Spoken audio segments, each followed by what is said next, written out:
Memang secara aturan puncak tidak boleh didaki yang Gunung Semeru sebenarnya. Ketika pendaki ini hilang di daerah puncak, tetap akan disar. Seserem apa itu Mas? Waktu di Semerunya, di puncaknya kok sampai nggak boleh naik ke puncaknya? Ya, ada dua pilihan ketika orang itu jatuh, ada yang patah tulang atau meninggal di tempat.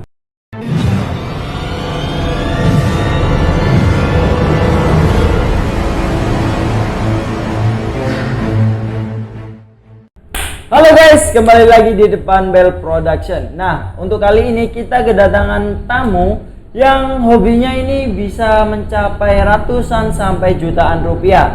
Yang konon katanya dia ini suka bermain di alam. Nah, kita sambut Mas Jindu. Halo.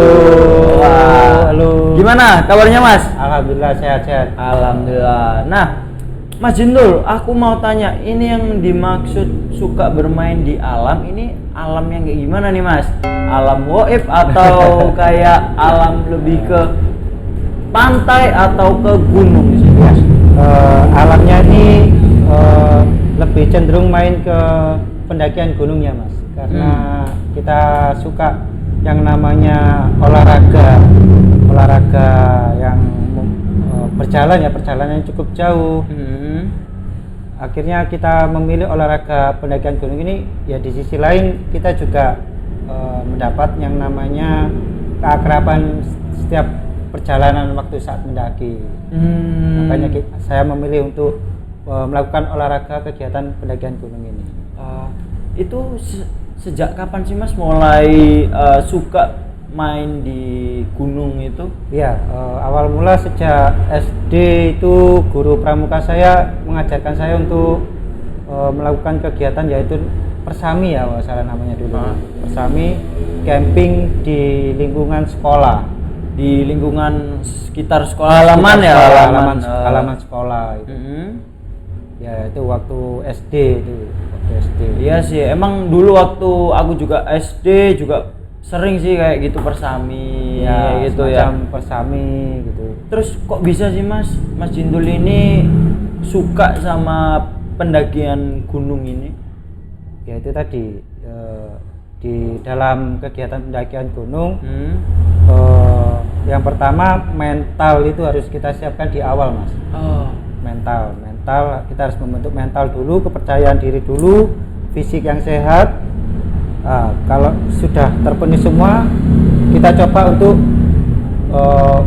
pendakian yang pertama. Mungkin di awal pertama kali saya coba itu waktu SMA Mas. Waktu SMA saya coba main ke Gunung Bromo itu. Gunung Bromo. Di Gunung Bromo walaupun kondisi di sana masih kondisi cuaca masih ekstrimnya itu.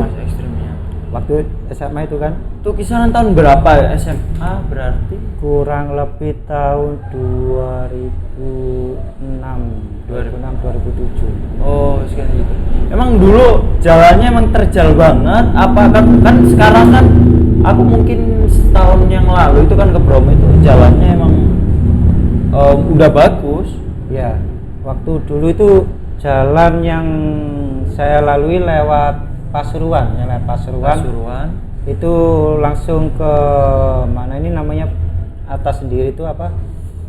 Sunset itu Bu. Yang lihat sunset itu.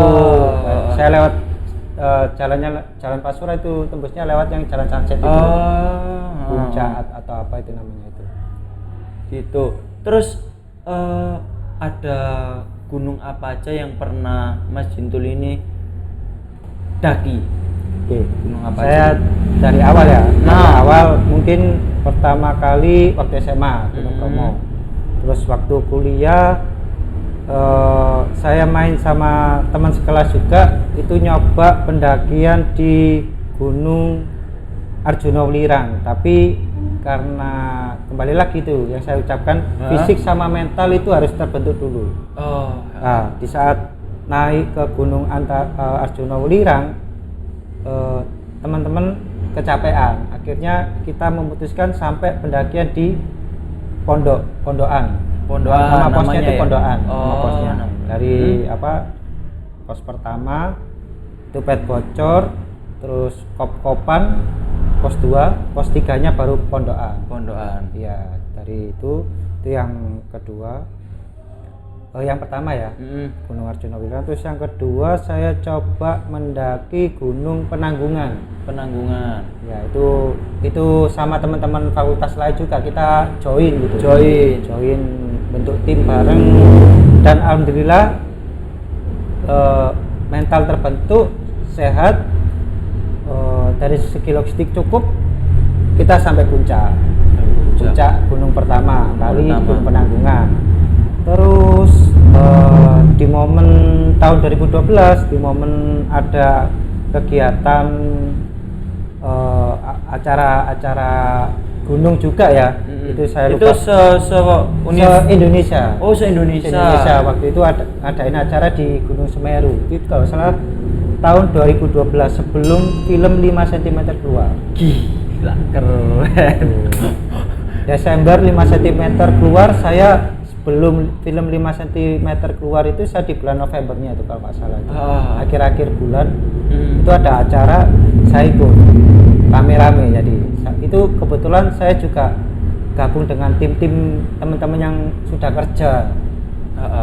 Oke, itu yang gunung ketiga ya. Terus gunung keempat, saya yang gunung ketiga ini saya tidak bisa muncak karena kondisi masih rame-ramenya ya, karena dibatasi juga kan gitu. Memang secara aturan puncak tidak boleh didaki yang Gunung Semeru sebenarnya.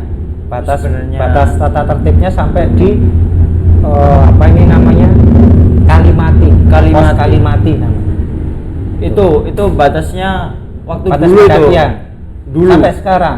Oh, harusnya itu emang pendakian sampai Kalimati. Iya. Nggak boleh sampai puncak. Sebenarnya nggak boleh sampai puncak. Tapi kebanyakan kok aku lihat teman-temanku ini Mas, itu banyak yang sampai puncak lah. Itu kok bisa?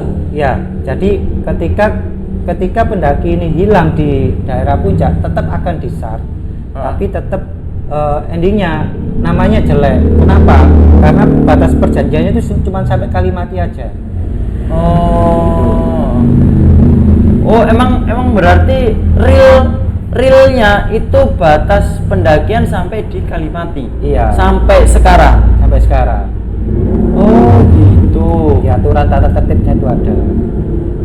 Kalau teman-teman yang bisa sampai puncak itu berarti dia nerobos udah langsung atau? Iya, memang masih beberapa mungkin porter akan membiarkan mereka untuk memuncak. Tapi ketika dia ada kenapa-kenapa, juga bukan jadi tanggung jawabnya petugas di pos jaga. Nggak bisa disalahkan mereka gitu. Jadi tanggung jawabnya sudah pribadi.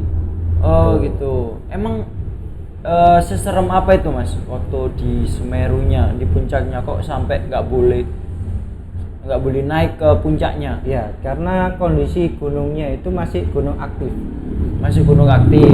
Dan setiap berapa menit dia akan mengeluarkan semacam apa ya? Kalau erupsi bukan erupsi ya. Semacam kalau ibarat orang masak sudah masak air tapi sudah waktunya mendidih, dia akan mengeluarkan uap. Oh iya. Mengeluarkan ya semacam pedus gembel lah atau apa ya itu. Nah itu ketika dia mengeluarkan pedus gembel, kita kan juga tidak tahu kondisinya kayak gimana gunung itu. Tiba-tiba dia ngeluarin asap aja masih oke lah, tapi kalau dia ngeluarin asapnya plus batunya, nah itu kan bahaya juga buat pendaki ya. Oke. Jadi di salah satu alasan kenapa tidak dibolehkan untuk muncak di gunung yang aktif, yaitu salah satunya ketika tiba-tiba gunung yang ini aktif dar sampai ada batunya, itu yang malah berbahaya sekali. Terus itu yang pertama. Terus yang kedua, di sisi kanan kirinya tuh sudah jurangnya kedalaman 10-20 meter mungkin ya, karena sangat dalam sekali gitu. Ya ada dua pilihan ketika orang itu jatuh, ada yang patah tulang atau meninggal di tempat. Nah Namanya kalau nggak salah itu Blank 75. Nama jurangnya itu. Ngeri. Ya, itu apa ya? Memang bikin kita itu harusnya tuh ya itu tadi mental itu harus disiapkan karena apa? Kalau kita tidak fokus, mental tidak kuat, kita akan blank di situ. Apalagi kondisinya waktu ke puncak itu kan masih pasir, nggak ada tumbuhan, nggak ada. Jadi anginnya itu akan kencang sekali di situ dan membuat tubuh kita ini akan drop. Itu ya. Iya. Oke. Terus pendakian selanjutnya saya pernah main ke Gunung Lawu. Gunung Lawu. Gunung Lawu yang ini konon ya. aku dengar serem ini. Saya main ke Gunung Rinjani. Saya mengambil waktu seminggu. Seminggu di dalam gunung. Gila, seminggu. Itu ya, ada suatu pertanyaan. Oh, dari mana? Oh, dari Makassar. Oh, saya Surabaya. Oh, Surabaya. Kita kan tidak tahu kondisi alam ini kayak gimana ketika hujan, apalagi di kanan kiri kita ini tebing. Waktu hujan longsor kita kan juga tidak tahu. Oh iya.